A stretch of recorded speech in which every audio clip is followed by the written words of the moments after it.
Welcome to the Pilates Show, where we explore Pilates tips and techniques to help deepen the skill level of the movement educator while having fun. Hi, I'm Jen Gianni, and today we're talking about hand, wrist, and forearm strength.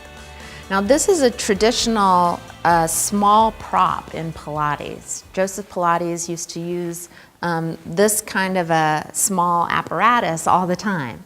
And this is homemade. So it's a wooden dowel, a string, and then a bag, and inside the bag is a pound of pinto beans. All right, so to get started with this, you want to grip the wooden dowel. Your arms should be straight. You want to get your client or yourself in neutral.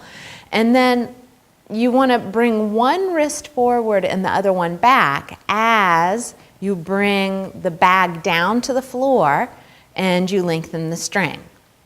So you're trying to stay connected into your back as you do this, and you want to control it on the way down. It's really, really easy to just let the bag fall to the floor, but you want to use some control, draw into your center, keep your collarbone wide.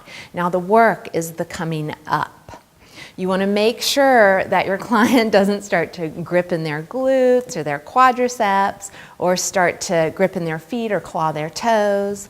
So everything's staying aligned as you're working through the wrist and the forearms here. You're going to feel, especially by the third or the fourth go around here, you're going to feel a really, really deep burn through your forearm.